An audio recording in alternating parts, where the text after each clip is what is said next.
हे नौ सुकुमारी श्री प्रियाजू, आप कृपा करके हमारे नेत्रों में बस जाओ। जड़ चैतन्य कुछ न दिखाई दे, जिधर देखूं आप गलबहियां दी हुई प्रिया प्रीतम दिखाई दे। और लाडली जू, आपने तो अखिल कोटि ब्रह्मांड नायक परात्परीश घनश्याम को जीत लिया, और हम इसी गर्व में हैं कि हमारी स्वामिनी ऐसी महामहिम महिमा में। तो स्वामिनी जी, आपका बल धारण करके हमने वेद के सिद्धांतों का भी त्याग कर दिया और अन्य भाव वाले मार्गों का उपदेश करने वाले संतों की भी बात नहीं सुनी, केवल आपके नाम रूप लीला धाम का आश्रय लिया। तो हे लाडली जी, अब तो हमारी बांह पकड़ लो, क्योंकि मेरा कोई सहयोगी नहीं है। परमार्थ में किसी का कोई सहयोगी नहीं है। एकमात्र हरि और हरि के प्रेम में डूबे हुए रसिक जन के सिवा हमें परमार्थ का सहयोग नहीं मिल सकता। जीवन की सबसे बड़ी सिद्धि है जिसने न कभी संसार में किसी को दोस्त बनाया और न किसी को दुश्मन बनाया। सबसे बड़ी सिद्धि है सबसे मित्रवत व्यवहार करना, पर मित्र किसी को ना मानना, निर्मम रहना, सब पर दया करुणा करना, पर अहंकार न करना, सुख दुख में समान भाव रखना और अपने ऊपर अपराध करने वाले को सदैव क्षमा करना। दिखते सुंदर हैं भोग, लेकिन बहुत कटु दुखदायक है, विषम है। फंसा दिया इस बुद्धि ने, बहुत दुष्ट है, ये राक्षसी है बुद्धि। जब तक प्रभु के चिंतन में नहीं लगती तब तक ये आसुरी बुद्धि बनी रहती है। हमारी बुद्धि किसी भी माता बहन पर जब दृष्टि जाती है तो भोग बुद्धि हो जाना, ये राक्षसी बुद्धि है। रक्षा करो हे राधा कृष्ण हमारी रक्षा करो, ये बुद्धि माताओं बहनों के प्रति राक्षसी भाव को प्राप्त हो रही। और यही सत्य है, हमारी जो बुद्धि जैसी होती हमको सामने वैसा ही दृश्य दिखाई देता है। जो केवल प्राणों के ही पोषण में लगा हुआ है, केवल इंद्रिय सुखों के ही भोगने में लगा हुआ है, वो असुर भाव को प्राप्त है, वो राक्षसी बुद्धि है। ये जो बुद्धि निश्चय कराती है ना, बहुत गलत निश्चय कराती, इसमें सुख इसमें सुख इसमें सुख, धिक्कार है। कृपा से दिव्य मानव देह प्राप्त करके दिव्य आध्यात्मिक सुख प्राप्त करने की लालसा रखनी चाहिए, ना कि भोग दृष्टि से देखना चाहिए। जब काम अपना अधिकार जमा लेता है हृदय में, तो क्रोध का तांडव शुरू हो जाता है, नाक में गुस्सा रहता है। छोटी छोटी बातों में वो अपने पूज्य जनों को भी कटु वचन, कठोर व्यवहार, हिंसा भी कर सकता है। ये क्रोध बहुत बड़ा अनिष्टकारी, कभी किसी का क्रोध से मंगल नहीं हुआ। क्रोध को क्षमा के द्वारा नष्ट करना चाहिए। नाम जप से ऐसा धैर्य धारण करना चाहिए, जो आपके प्रति अपमान की क्रिया, प्रतिकूल क्रिया, तिरस्कार क्रिया, अहित क्रिया करे, उसको भी क्षमा कर दो। अगर गृहस्थ हो तो अपनी पत्नी के सिवा सर्वत्र जननी भाव हो, पूज्य भाव हो, प्रियाजू की सब सखियां हैं या स्वयं जगत अम्बा इन रूपों में विराजमान हैं, ऐसा पवित्र भाव करो। जैसे हम अपने घर में जवान बहन, जवान बेटी, जवान परिकर के साथ रहते हुए कभी दोष बुद्धि नहीं होती, कभी ये भाव ही नहीं आता ये स्त्री है, मेरी बहन, मेरी बेटी, ऐसे ही चराचर जगत का भाव बन जाए तो हमारी बुद्धि शुद्ध हो जाए। किसी भी व्यक्ति का छिद्रावेषण करना, इसमें क्या दोष है, ये देखने का अधिकार केवल गुरु को है या पूज्य जनों को है, वो भी अपने निज शरणागतों के, अन्य के नहीं। और वो भी उसे निर्दोष करने के लिए, निंदा या अपमानित अवहेलना करने के लिए नहीं। किसी भी प्राकृतिक वस्तु को लेकर के जो अहम वृत्ति प्रकट होती है उसे मद कहते हैं। ये मद नष्ट करने वाला होता है। जब मद होता है तो उसे कुछ सुहाई नहीं देता है, क्या करना चाहिए क्या नहीं करना चाहिए, ऐसा अहंकारी पुरुष निर्णय नहीं कर सकता। वो तो पवित्र बुद्धि वाला निर्णय करता है। इसलिए अहंकार सर्वथा त्याज्य है, क्योंकि ये समस्त संस्कृति का मूल और दुख ही इससे प्राप्त होता है। और पिशुनता, दूसरे की चुगली करना, ये भगवत मार्ग में बहुत हानिकारक बात है। और दंभ, जो तुम्हारे जीवन में है नहीं उसे दिखावा मत करो। जो हृदय में है, जो वाणी में है, वही आचरण में होना चाहिए। अगर तीनों का मिलान नहीं होता तो उसे दंभ कहते हैं। लोभ, धन का लोभ, नाना प्रकार के विषयों का लोभ, ये अगर मिटाना है तो नाम जप करना होगा। और अनृत है, झूठ बोलना, झूठ बोलना बहुत सहज होता जा रहा है, इसीलिए भजन में बड़ी हानि। अब इससे ज्यादा क्या होगा, संसार में एक जगह ऐसी है जहां झूठ वैसे तो कहीं नहीं बोलना चाहिए, पर किसी भी कारण से गुरुदेव से तो बोलना ही नहीं चाहिए। अगर गुरुदेव से झूठ बोला तो गुरु से कपट, मित्र से चोरी, या हो निर्धन या हो कोढ़ी। इस जन्म में नहीं तो अगले जन्म में तुम्हें कुष्ठ रोग होगा, गलित कुष्ठ होगा, या फिर ऐसी दरिद्रता को प्राप्त होगी कि जो जीवन भर महान कष्ट देता रहे। अगर आप झूठ बोल करके पैसा कमा रहे तो परिवार में अशांति, क्लेश, दुख, नाना प्रकार की रोग विपत्तियां घेर लेंगी। सत्य मार्ग पर चलो। जिस समय दंड विधान लागू होता है तब लगता है कि कभी कोई जिंदगी में पाप ना करे। जब शरीर पीड़ा से युक्त, मन खिन्न, नाना प्रकार की विपत्तियां घेर लेती हैं, बड़ी अव्यवस्थाएं, तब उस जीव को लगता है मृत्यु हो जाए तो अच्छा। तो क्या होगा? मृत्यु हो जाने पर तुम कोई सुविधा में पहुंच जाओगे क्या? भारी दुख। मृत्यु के बाद कोई सुख? अरे सुख तो इस मनुष्य शरीर में है। इस मनुष्य शरीर से परमात्मानंद प्राप्त कर सकते हो, अखंडानंद प्राप्त कर सकते हो, भगवत प्रेमानंद प्राप्त कर सकते हो। भूल गए विषयानंद में, और जब विपत्ति आई तब मृत्यु को मनाने लगे। श्री जैमिनी जी ने एक दिव्य पक्षी उनके सामने प्रकट हुआ। ब्रह्म ऋषि किसी भी रूप में अपने जनों को उपदेश देने के लिए प्रकट हो सकते हैं। चैतन्य तेजोमय पक्षी। तो जैमिनी जी ने पूछा कि आपके दर्शन से ही लगता है कि आप त्रिकालज्ञ हैं, तो आप हमें ये बता सकते हैं कि जीव ये दुर्गति को प्राप्त क्यों होता है? तो उस दिव्य पक्षी ने कहा, महर्षि, मैं आपके मन के संशय को देखकर ही पक्षी रूप धारण करके आया हूँ। पूर्व काल में एक परम बुद्धिमान भृगुवंशी ब्रह्म ऋषि थे। उनके सुमति नाम का एक बहुत ही तेजस्वी पुत्र हुआ। जब वो बड़ा होने लगा तो वो शांत और जड़वत पागल, कुछ नहीं बोलना। जब उपनयन संस्कार यज्ञोपवीत हुआ, ब्रह्म ऋषियों में होता है, तो पिता ने कहा, सुमते, आज तक मैंने तुमसे कुछ नहीं कहा, लेकिन अब तुमको गायत्री अध्ययन, मंत्र अनुष्ठान, वेदाध्ययन ये सब करना होगा। भिक्षान्न से शरीर पोषण करो, गुरुकुल में वास करो, वेदों का अध्ययन करो, गायत्री अनुष्ठान करो, पूर्ण ब्रह्मचर्य, ब्रह्म तेज संपन्न हो, फिर गृहस्थाश्रम में प्रवेश करो और उत्तम धर्म का अनुष्ठान करके भगवत प्राप्ति करो। बेटा, तुम इन नियमों का पालन करो तो तुम्हें ब्रह्म की प्राप्ति होगी। कौन सा शोक है जो तुमको बोलने नहीं देता? मैं तेज से बता रहा हूं कि तुम साधारण जीव नहीं हो जो हमारे पुत्र बने हो, तुम्हारे ब्रह्म तेज से, पर तुम पागल जैसे रहते हो, एक भी शब्द नहीं बोलते हो। जब अनेक बार कहा तो सुमति जी कुछ नहीं बोले।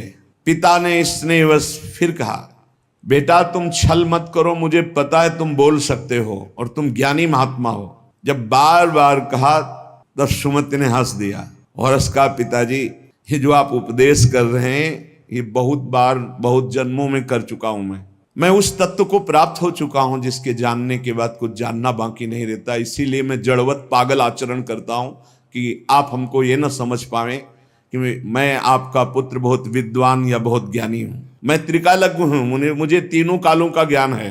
मैंने बहुत से शास्त्रों का ज्ञान प्राप्त किया, वो अक्षरशः मुझे सब भगवत कृपा से स्मृति में व्याप्त है। हर कला में मैं प्रवीण हूं, शिल्प कला आदि सब कलाओं में प्रवीण हूं। इस समय मैं आपके और अपने 10,000 जन्म तक को देख रहा हूं। स्वाभाविक खेद, क्षय, क्षोभ ये हमें स्पर्श भी नहीं कर सकते। संतोष, आनंद, वृद्धि ये सदैव हमारे हृदय में होती रहती है।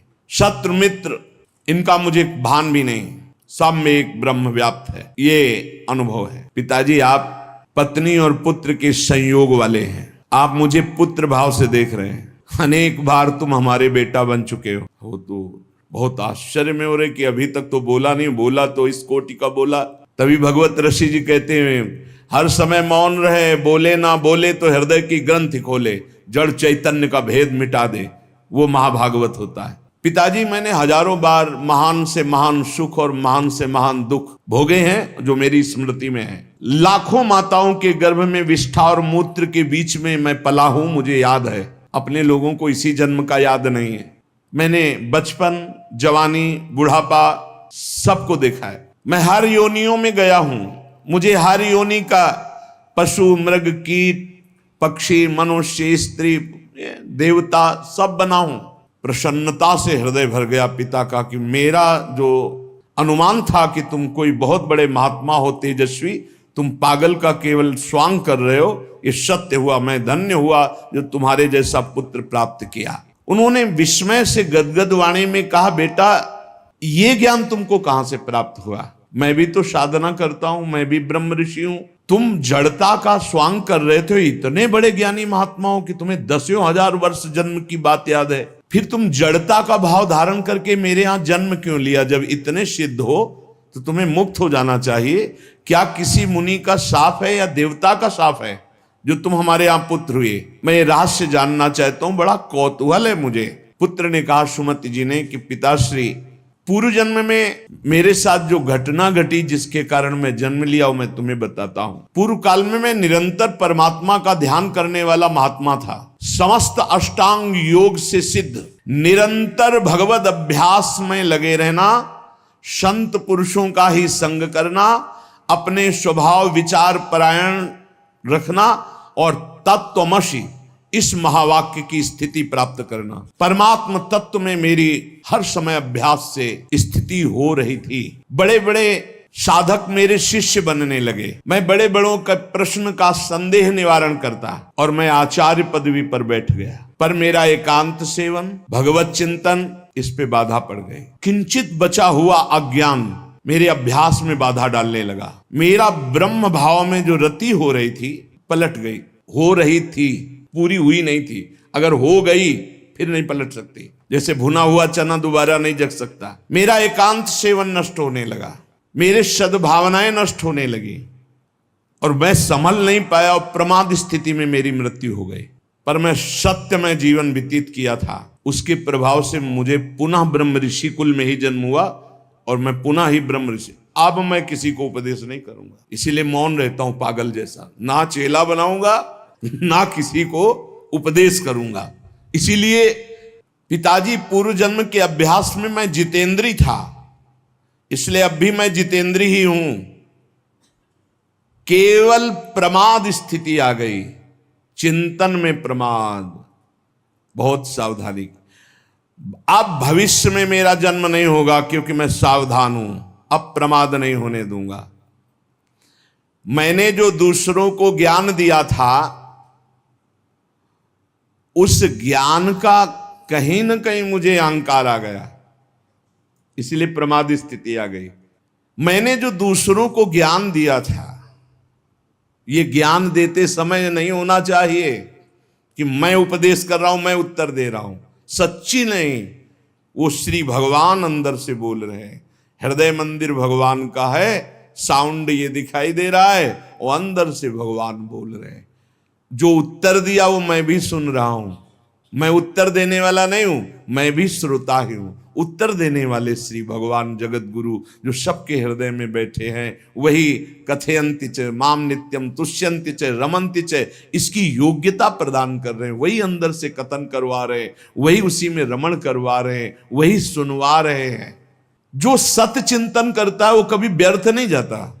उसके प्रभाव से मुझे आगे कोई साधना नहीं करनी पड़ी और मुझे तत्वबोध हो गया। यही खास बात होती। मैं ब्याज सहित भजन मिलेगा। 100 बार राधा राधा बोला है तो अगले जन्म में 101 बार से शुरू होगा, 99 से नहीं। मैं त्रिकालज्ञ हूं, अपना परिचय बता रहे हैं। और ये तीनों कालों का ज्ञान साधारण धर्मों के पालन से या कर्म कांड से इनसे नहीं प्राप्त होता है, ये भगवत चिंतन ब्रह्म चिंतन से प्राप्त होता है। पिताजी मैं जन्म से ही सन्यासी हूं, मुझे ये शिक्षा की अब जरूरत नहीं कि आप ब्रह्मचर्य धारण करो, आप जाओ एकांत सेवन करके फिर गृहस्थाश्रम, फिर वानाप्रस्थ, फिर सन्यासी।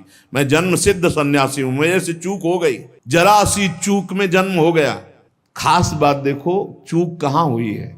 और जब भगवान की शरण में होता है तो भगवान कह रहे अंतिम चूक को मैं सुधारता हूं। इसीलिए सर्वश्रेष्ठ भगवान की भक्ति है, शरणागति है। भगवान नाम, इसीलिए हम नाम जप की महिमा को बार बार गाते हैं। मैं क्या हूं इसको छोड़ो, आप क्या है प्रभु, मैं समझ गया। राधा राधा राधा राधा राधा राधा, परम पद मिल गया। अगर आप कोई प्रश्न करें और मैं आपको उत्तर दे देता हूं तो पिता ऋण से मैं मुक्त हो जाऊंगा अभी, पितृ ऋण से, क्योंकि आपका ऋण है। मैं संन्यास धर्म से युक्त, मुझे आपकी किसी शिक्षा की जरूरत नहीं। आप कोई प्रश्न करें और मैं आपके प्रश्न का उत्तर दे देता हूं तो पितृ ऋण से मुक्त हो जाऊंगा। बहुत आनंदित हुए कि ऐसा सर्वज्ञ हमें पुत्र मिल गया। तो उन्होंने कहा कि ये संसार में जन्म ग्रहण करने के संबंध में हम जानना चाहते हैं, ये जन्म क्यों होते हैं। उनका पिताजी, मैं तत्वबोध संपन्न हो चुका हूं, इसलिए पूर्ण, मैं बार बार इसलिए कह रहा हूं कि मेरे पर श्रद्धा करना, मेरी बात पर। ये क्षण भंगुर संसार चक्र रहट की तरह चल रहा है। जैसे झूला देखा है ना, ऐसे आकाशी झूला, वो वाला नीचे आया, फिर ऊपर गया, मध्य गया, ऐसे पुनरपि जननम पुनरपि मरणम पुनरपि जननी जठरे शयनम, ऐसे चक्र चल रहा है। शरीर में जो गर्मी या पित्त है वो तीव्र वायु से प्रेरित होकर जब अत्यंत कुपित होता है, उस समय बिना ईंधन की उद्दीप्त हुई अग्नि की भांति बढ़कर मर्म स्थानों को विदीर्ण कर देता है। उसके बाद उदान नामक वायु ऊपर की ओर उठता है, खाए पिए हुए अन्न जल को नीचे की ओर जाने से रोक देता है, और आपत्ति की अवस्था में उसी को प्रसन्नता रहती है जो जल अन्न एवं रस का दान किया हुआ है, भगवान नाम जप किया हुआ है।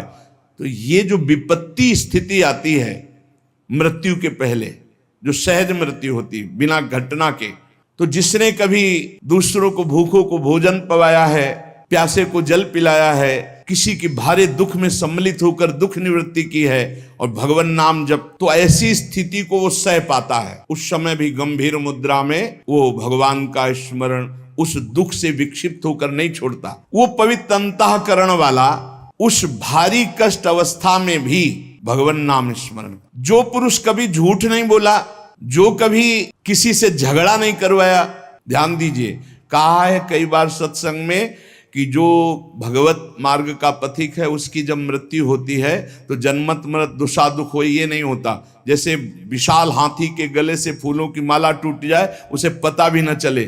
तो कह रहे हैं उस समय उसके हृदय में एक अद्भुत सुख प्रकट होता है और वो सुख पूर्वक शरीर छोड़ता है, सुख पूर्वक मृत्यु को प्राप्त होता है, सुख पूर्वक मरना, आनंद पूर्वक। जैसे स्वप्न में इस शरीर का भान नहीं रहता, सैया में पड़ा है, ऐसे स्वप्नवत शरीर छूटा और वो जो देवता की, जिस इष्ट की आराधना की, वो वहीं प्राप्त हो जाता है जाकर। पर ये साधारण नहीं है सुख पूर्वक मृत्यु होना। जो सात्विक आहार करता है, गुरु सेवक होता है, कभी किसी की निंदा नहीं करता है, उदार वृत्ति होती है, जो गुण गंभीर स्वभाव वाला होता है, भगवान का आश्रय लिए होता है, वो अंतिम समय सुख पूर्वक मरता है। भाई जी कैसे गए?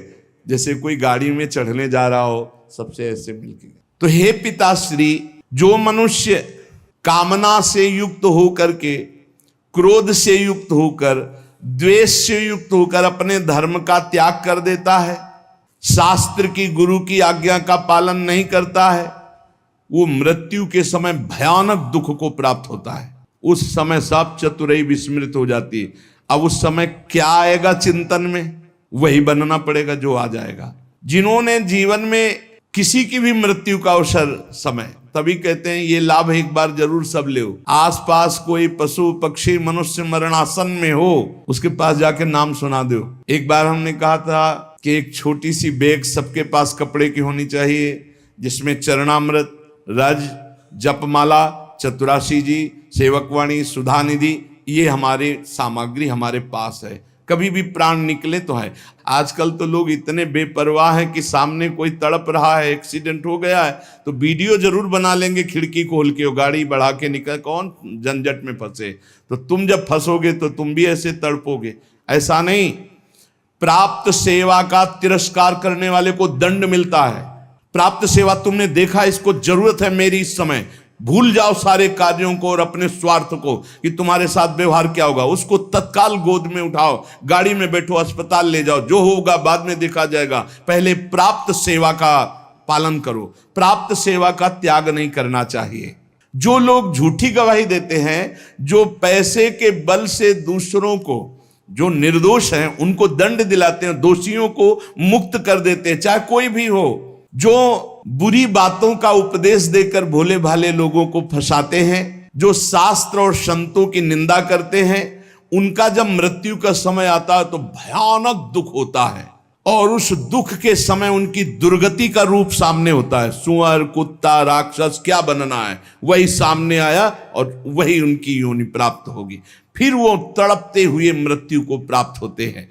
और ऐसे लोगों की मृत्यु जब होने को होती है तो यमराज के बहुत ही क्रूर स्वभाव वाले, बहुत ही, जहां दया नाम की वस्तु नहीं, ऐसे क्रूर स्वभाव वाले हाथों में हथकड़ी लिए हुए और बड़ा भारी मुदगर, वो बड़े भयंकर, और उनके शरीर से दुर्गंध, देखने से ही मलमूत्र छूट जाए ऐसे भयंकर, और उसी को दिखाई देते हैं जो मरणासन होता है। यमदूतों की दृष्टि पड़ते ही वो शरीरा अहंकारी जीव कांप पड़ता है। अब बोलने की हिम्मत नहीं, कफ पित्त वायु सब बिगड़ चुका है, कोई सहयोग देने वाला नहीं, सांस भी नहीं ली जा रही। अब उसका चित्त वहीं भ्रमण करेगा, मेरा पुत्र बचा ले, मेरी पत्नी बचा ले, मेरा परिवार। भगवान की तो याद जीवन में की नहीं, तो अब भगवान की अगर याद की होती तो ऐसी दुर्दशा नहीं होती। अब वो चीखने की कोशिश करता है पर आवाज नहीं निकलती, एक शब्द भी नहीं निकल, बार बार प्रयास करता है कोई मेरी रक्षा कर ले। इन भयावन 2 यमदूत होते हैं, उसका मल निकल जाता है भयवश, मूत्र छूट जाता है, मुख सूख जाता है, आंखें पलटने लगती हैं, सांस ऊपर को उठने लगती है, देखने की शक्ति नष्ट हो गई, भारी वेदना, तड़पता हुआ वो शरीर को छोड़ता है। मन बुद्धि चित्त अहंकार 5 ज्ञानेंद्रियां 5 कर्मेंद्रियों सहित उस शरीर में पैक कर दिया गया, उसका नाम यातना देह है। अब उसको उस शरीर से ले जाते हैं, यातना देह से, स्थूल देह तो यहीं छूट गया, सूक्ष्म शरीर कारण शरीर पैक कर दिया गया यातना देह में। जैसे स्थूल शरीर में, स्थूल शरीर छूट रहा, यातना देह मिली, वो सूक्ष्म होता है। अब ये माता पिता का गर्भजनित देह नहीं है, ये दंड विधान वाला है, ये कर्म जनित होता है, इसे यातना देह कहते हैं। यमराज के दूत फांसी लगाते हैं गले में, जैसे कुत्ते के नहीं डाली जाती ऐसे, और पीछे से मुदगणों की मार और घसीटते हुए ले जाते हैं। पीछे से ऐसी मार कि वो चीखता है, चिल्लाता है, पूरा अनुभव जैसे स्थूल शरीर में, ठीक वैसे ही उसमें मरना नहीं होता। बस एक खास बात होती है, क्योंकि स्थूल शरीर में मरना होता है, सूक्ष्म शरीर कारण शरीर जो यातना देह में, उसमें मरना नहीं होता। दक्षिण दिशा की ओर उसे दौड़ाते हुए मारते हुए पीछे से ले जाते, और तप्त बालू, आग जैसी तपती हुई बालू, जैसे यहां कुश होते हैं ऐसे लोहे के कांटे होते हैं, उस पे चलना, कांटे फैले हुए हैं, कहीं लोहे की बड़ी बड़ी कीलें गड़ी हुई हैं, कहीं लोहे की कंकरीली ऐसी भूमि, लोहे के ऐसे सैकड़ों कांटे जैसी, गुखरू जैसी ऐसी डाल दी गई हैं लोहे की, और अत्यंत कठोर, जब उसमें पैर रखते हैं भारी कष्ट, और पीछे से मार, वहां दया नहीं है। कहीं आगे भूमि आग जैसी जलती हुई, कहीं सैकड़ों गड्ढे जिनमें गिरा गिरा करके मारते हुए ले जाते हैं, और सूर्य भगवान इतने नजदीक से ताप देते हैं कि आग लगती है, वो सूर्य की किरणों से जलता है। ऐसे यमराज के उस मार्ग में घसीटते हुए यमराज के दूत ले जाते हैं, यमपथ, और बीच बीच में दूत उनको कठोर ताड़ना देते हैं, रोक रोक के, मरना है नहीं। जिस समय जीव को घसीट कर ले जाते हैं, सैकड़ों घुड़कियां मार, इस तरह का कष्ट हो, अभी ये ब्याज है, नरक नहीं पहुंचा, अभी तो यात्रा है, बिना किसी सवारी के यात्रा होती है 48 मिनट 2 घड़ी में। जो मनुष्य यहां छत्र दान किया है किसी को, श्री जी को, बिहारी जी को, गुरुजनों को, आचार्य जनों को छत्र दान किया, तो जब वो जाता है तो ऊपर के ताप से बच सकता है, उसे वही छत्र मिलेगा। और जो किसी को पूज्य जनों को पादुकाएं दान की है, फिर उसको पादुका, अगर अन्न दान किया है तो रोक के भोजन, ये मोक्ष नहीं, कल्याण नहीं, दान पुण्य से नहीं होता, ध्यान दीजिए। हाँ, उस भारी संकट के समय में तुम्हें भोजन मिल जाएगा, पौशाला खोला, पानी पिलाया तो तुम्हें पानी मिल जाएगा। और जो मूर्ख यहां आकर के ये सब नहीं किया तो जाना उसको भी यमपुरी है, भजन के बिना यमपुरी से नहीं बच सकते, दान पुण्य करके। अवश्य में भोक्तव्यम कृतम कर्म शुभाशुभम, इसीलिए समझ लो, सोचते हो कि हमने दान पुण्य कर दिया, हमारे लिए विमान आएगा परम पद का, जाना नरक ही पड़ेगा। बारी मथे घृत होए बरु सिकताते बरु तेल, बिनु हरि भजन न भवतरी या सिद्धांत पेल। भजन के बिना नहीं, इसलिए कह राधा राधा राधा। अब इस प्रकार की यात्रा अनेक प्रकार से कष्ट भोगता हुआ पाप पीड़ित जीव धर्मराज के नगर में पहुंचा। अब वहां सेकंड के कम हिस्से में हिसाब हो जाता है। ऐसा थोड़ा क्या नाम है, कहां से लाए हो, क्या क्या किया, ऐसा नहीं। एक सेकंड के कम हिस्से में बहुत ही लाइन लगी हुआ। यम यातना के शरीर में भारी कष्ट भोगता हुआ जीव दाह का अनुभव करता हुआ, कांपता हुआ, भयंकर वेदना से युक्त सामने खड़ा हुआ। देखते ही निर्णय हो गया। अब वहां से उसको उसके कर्म के अनुसार नरकों में ले जाया जाता है। अब वो मृतक जीव जो जो सुविधाएं दान की थी, वो उसे कुछ दिन के लिए वहां सैया मिल गई, भोजन मिल गया, विश्राम मिल गया। कुछ दिन के लिए भाई बहुत होश में, दान पुण्य के भरोसे मत रहना। अब जब वो पुण्य खत्म हुआ उनका, तो यमदूत उनको साथ लेकर गए। 12 दिन तक उसको पुण्यों के भोग का अवसर मिलता, तभी तक 13वीं तक कहते हैं जीव को नरक की गति नहीं दी जाती। 12 दिन के बाद 12 दिन तक वो अपने घर के वालों के दिए हुए पुण्य आदि जो उसको भोगता है। फिर जब पिंडदान हो जाता है 13वीं, काजल की राशि के समान, जैसे काजल के पहाड़ ऐसे यमदूत हैं कि ऐसे पचका दे तुम्हें, ऐसे नींबू जैसे नहीं निचोड़ा जाता, ऐसे निचोड़ दिए, फिर छोड़ दिए, फिर वो जी गया, फिर निचोड़ दिए। अब बोले 10,000 वर्ष तक यही करना है उसको। अब 10,000 वर्ष तक वो ऐसे करता रहे। क्या दुर्दशा। तभी हरिवंश महाप्रभु कहते हैं, रस सिद्धांत का वर्णन जब करते हैं तो कहते हैं, जैसी हरिवंश नरक गति दुर्भरी, बहुत कठिन है नरक की गति। अब जो यहां पराये पुरुष से रति करती है, अपने पति को धोखा देकर, जो अपनी पत्नी को धोखा देकर दूसरी पराई स्त्री से पतिवंचक पर पति रति करई, रौरव नरक कल्प सत परई। ऐसे ही पुरुष को, ऐसे स्त्री को। रौरव का बड़ा भयानक स्वरूप है। रौरव नरक की लंबाई चौड़ाई 2000 योजन है। अंगार राशि बिछी हुई है, आगों की अंगार राशि। वो जेल की वर्दी, यातना देह नरक की वर्दी, धधकती आग में वो जल रहा है, चीख रहा है, पग पग पर भुन भुन कर गिर रहा है, न मूर्छा न मरण, रात दिन चीखता रहता है, जलता रहता है। दौड़ना है 28,000 किलोमीटर, बस उसी में दौड़। आनंद लीजिए।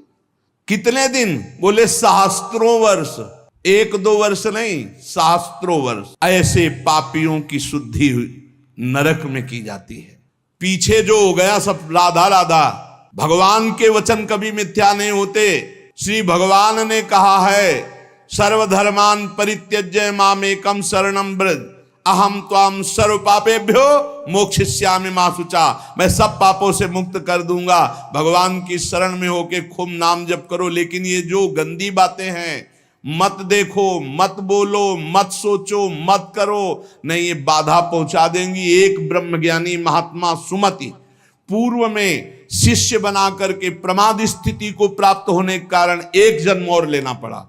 इसलिए छोटी छोटी गलती में चूक हो जाती, फिर भयानक पापाचरण रूपी गलती करके कौन भगवत प्राप्ति कर पाएगा। इसलिए सावधान। पाप उसी के नष्ट होते हैं जो अब लो नसानी अब ना नसइयो, आज तक किया आगे नहीं करूंगा, वही पवित्र होता है। तो ये संकल्प लो, ये नियम लो, ये भगवान से प्रार्थना करो कि हमारे द्वारा किसी का अहित न हो, किसी का अमंगल न हो। हर जीव जीना चाहता है, हर जीव सुखी होना चाहता है। तुम उन्हीं जीवों को दुख देकर कैसे सुखी हो सकते हो? इसलिए सावधान। अपनी जीव को संभालो, अपनी जनेंद्री को संभालो, अपनी बुद्धि को संभालो, खूब नाम जप करो। शेष चर्चा आगे। श्री राधा वल्लभ लाल की।